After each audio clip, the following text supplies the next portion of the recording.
Continuing with the letter G, Glengarry Glen Ross, fantastic Pioneer Special Edition. It has the director's commentary and also a commentary track by Jack Lemmon. For a while that was only available on Laserdisc, I'm not sure if it still is. This has this amazing little insert that includes a copy of the David Mamet play. It's very cool. Now, everyone has a movie that they're sort of ashamed to say they've never seen. And I've seen parts of this on TV as a kid, but for whatever reason, the Carol Burnett sketch is sort of seared into my mind as this movie. But this is Gone with the Wind, the Dolby Digital AC3 version from MGM. And look, someday I will sit through the whole thing start to finish. And when I do, maybe I will do it on this version. A movie I love, Good Morning Vietnam, one of my favorite soundtracks. This is the widescreen edition. Not as common. For me, easily Robin Williams' best role. Grace of My Heart also featured in the Scorsese video as he was the producer on this, with a lot of his regulars. An Allison Anders movie. This is Ileana Douglas, you may remember from Cape Fear. This is the film whenever people talk about the Paul Haggis movie Crash, which I try to forget. This is the better version of Crash. Set in LA, Lawrence Kasdan, featuring Kevin Kline, Danny Glover, Steve Martin. One of my favorite lines comes from this film where Steve Martin plays a film producer, and he says, "All life's riddles are answered in the movies." Really great film. Check it out.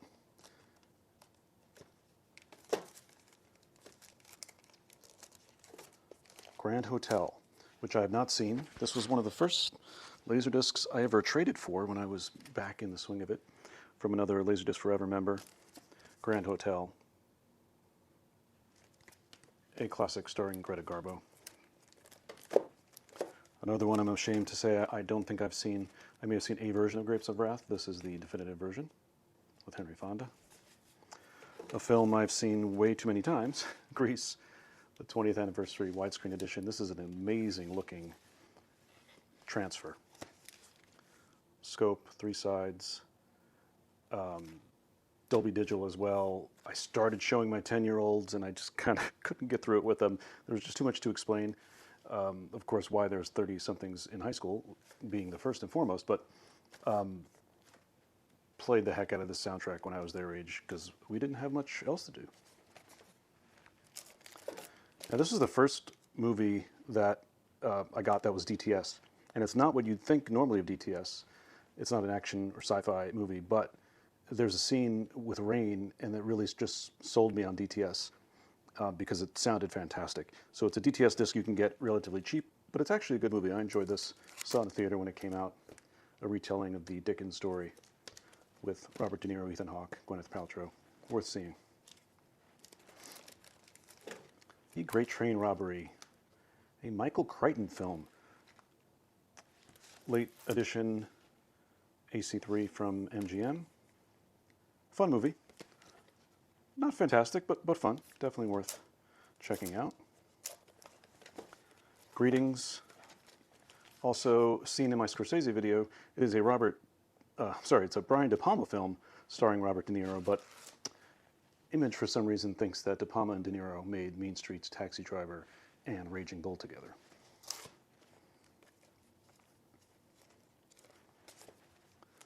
The Grifters, also a Scorsese production, Stephen Frears thriller. This is probably not widescreen, but I needed to have it for my Scorsese collection, but there is a new version out on Blu-ray. Classic Gunga Din with Cary Grant. You'll see, or probably have seen a lot of Cary Grant movies in my collection. He is one of my favorite actors ever. The Guns of Navarone, another classic I don't believe I've seen. This is the widescreen version from Columbia. Hamburger Hill, also missed. There was a ton of Vietnam movies, and this one I just did not see. This is the widescreen version. I believe Gene Hackman is in this. Music by Philip Glass. Maybe Hackman isn't in it. I'm actually not certain, but I will check this out. Classic horror. Quintessential sort of haunted house movie where the sounds alone are scarier than anything you can actually witness. Hard Eight, the first film from Paul Thomas Anderson. The great Philip Baker Hall playing a character named Sidney, which was the original title of this movie, and they changed it to Hard Eight. The story goes that Paul Thomas Anderson was a huge fan of the film Midnight Run, as everyone in the world should be, because it's a masterpiece. And in that movie, Philip Baker Hall plays a character called Sidney, and he wrote this for him because of that. Really good transfer from probably 96, 97, but really cool movie. One of my other favorites, Harvey, James Stewart. This disc has a introduction from James Stewart on it, Jimmy Stewart. But of course, this is about a man's imaginary friend, Harvey the Rabbit. Hearts of Darkness, A Filmmaker's Apocalypse, is the documentary shot by Coppola's wife about the infamous making of Apocalypse Now. The making of is as insane as the film itself. So if you've seen Apocalypse Now, you must see Hearts of Darkness. Heavenly Creatures. Early work from Peter Jackson with Kate Winslet. And Melanie Lynskey. Really cool, atmospheric movie. Not like what Peter Jackson has obviously been known for before and after. The movie that killed the studio. This is the AC3 remaster of Heaven's Gate from Michael Cimino.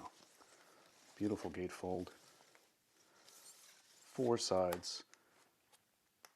I don't think I've seen the whole thing start to finish again, but it is an important film in the history of cinema, so I'm glad I have it. The Heiress, William Wyler, Olivia de Havilland. This is an encore edition. This is one I don't know a lot about, He Walked by Night, but it's British noir, which is a genre in and of itself, so I do want to see this. There can be only one, but there are actually many versions of this, but this is the one to have for Highlander. It's the director's cut AC3 with this wonderful trifold. There aren't many trifolds outside of Criterion, so this is an interesting one to have from Russell Mulcahy.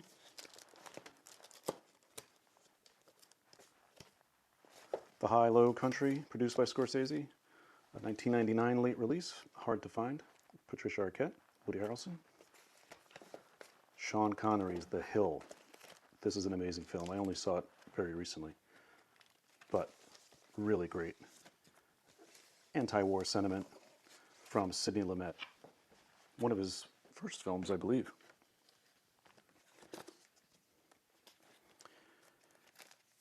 This I just got recently in a lot, Hiroshima. It might have been made for cable, maybe Showtime, but it seems really interesting. In the wake of Oppenheimer, I figured it would be good to see a perspective on that war from the other side. So this looks pretty cool.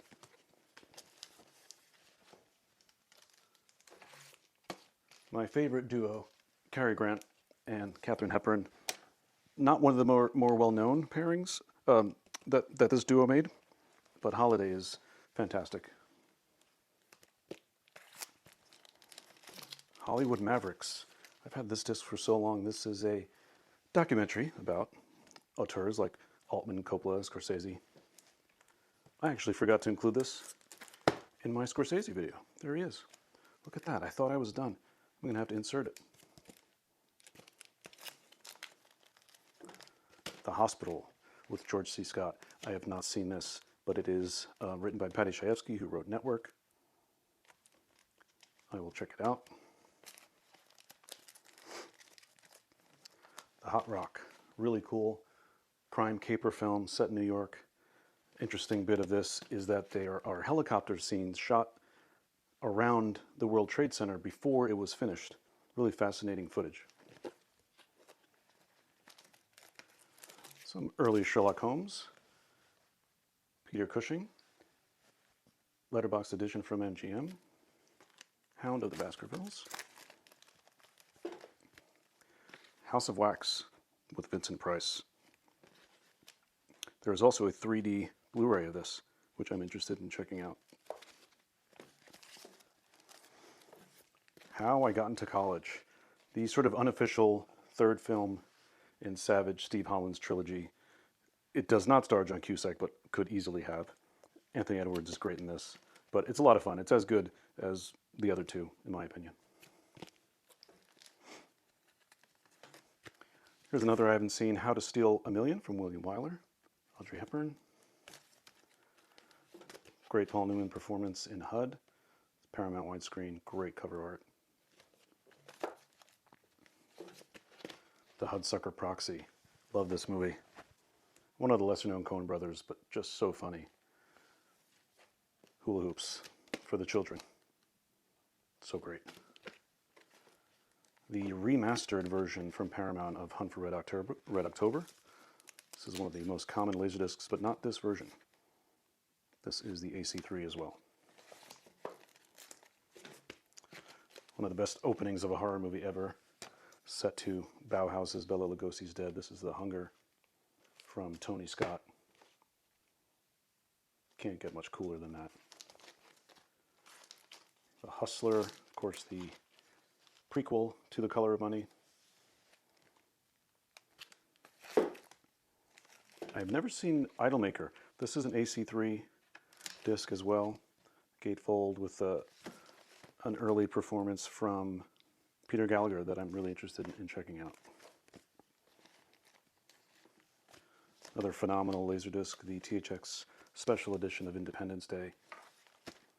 When I showed this to my son, we did watch it on the Laserdisc. It sounded great.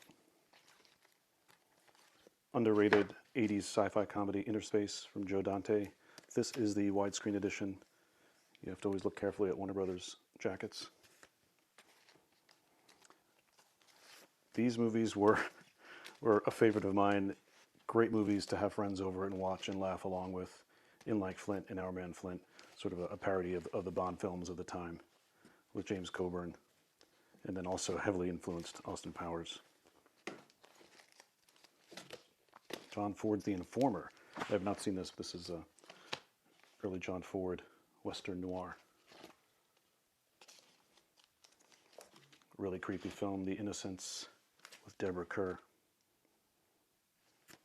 Black and white. The Iron Giant. Possibly at this moment the most valuable disc in my collection. These go for several $100s. A great, great movie. It's, you know, it's essentially the story of E.T., but animated with a robot.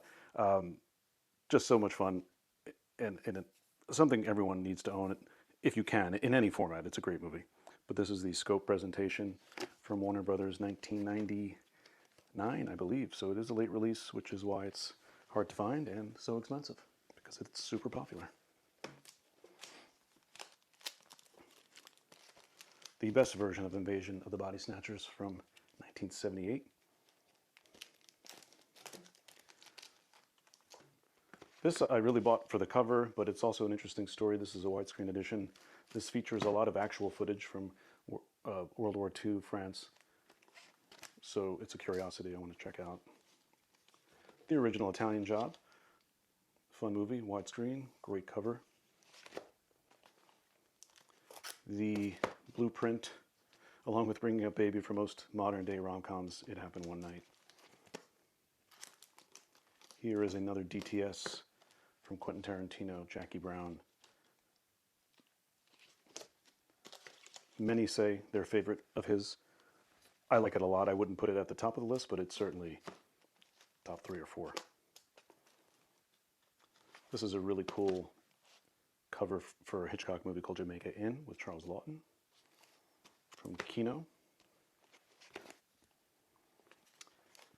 Now we come to the first, Jaws, the CAV DiscoVision version. Largely held belief that this was the first consumer version of Laserdisc available. in 1978, CLV version and the CAV version. A lot of the DiscoVision discs are rotted, did not hold up at all. I played one of these two and it actually was decent.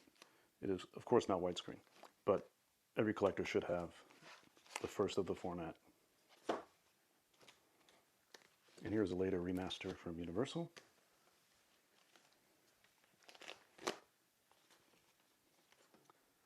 Jerky Boys. If you're Gen X, you know who the Jerky Boys are and you heard their tapes and passed them around to your friends. This is the Laserdisc version of the film. Not that easy to find. Cool to have. Another masterpiece. What's real, no one knows, but it is just a powerhouse movie in every sense of the word. This is a comedy from Roberto Benigni of Life is Beautiful fame. Came out a few years later, I believe. He directed it. Sort of a mistaken identity comedy. From the Tom Hanks, Meg Ryan era, Joe versus the Volcano. The first half of this movie is perfect for me. The second half not as good, but it has been quite a while since I've seen it. So I might want to show this to the kids. That first half with Dan Hedaya is a lot of fun. I just got this recently, Judgment at Nuremberg, which I have not seen. And now a disc everyone should own, if you can, in its DTS version. And this is the AC3 version. I've tested and I like the DTS, but both great. And it's had to be one of the best-selling Laserdiscs of all time. It's really shows off the format as good as any movie would. And everyone should own it. Kafka, quirky little movie from Steven Soderbergh, in black and white with some color sequences.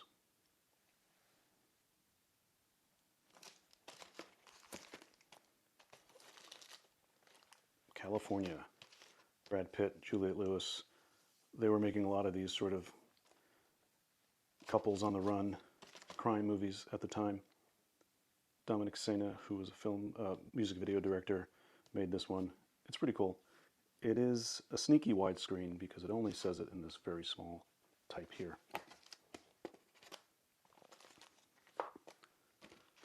Late Sam Peckinpah film, The Killer Elite, James Caan and Robert Duvall, MGM version.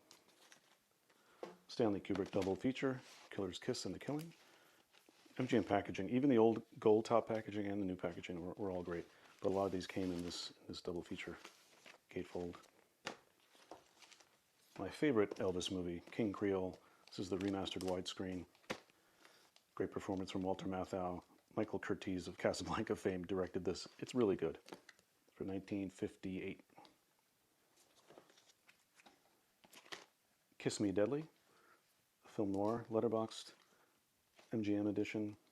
Has the trailer. Really nice set. Great performance from Jane Fonda in Clute. This is widescreen as well. I get this because the cover was just amazing. Kronos. It is a 50s sci-fi monster movie. LA Confidential, one of the first DVDs I ever bought when I finally made the switch reluctantly from Laserdisc. So I had to make sure I had the Laserdisc as well. Widescreen version. Lady in the Lake, another film noir. Wonderful cover art. My favorite Halloween movie of all time. Highly underrated, Lady in White. Highly suggest you check this out on Halloween. So much fun, so creepy, so well made. This is the Elite Entertainment Director's Cut widescreen edition. La Femme Nikita from Luc Besson. There's two widescreen versions of this, but this is the one that has the correct aspect ratio. This is the remastered widescreen. The other one is a terrible transfer and the ratio is all wrong. One of my favorite comedies from the 90s, Steve Martin's LA Story, in the widescreen edition. It's hard to believe how many great comedies came out in the 90s. This came out, I believe, in the same year as City Slickers and Defending Your Life. Just all-time greats, all in the same year. Now we're lucky to get one a year. From Whit Stillman, The Last Days of Disco. This is the latest release from Polygram.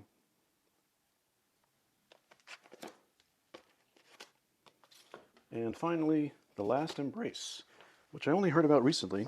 The 4K version of this one, reissue or 4K of the year, but this is the MGM widescreen version.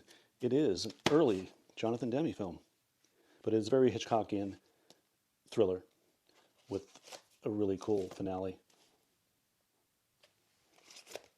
There you have it. G through L.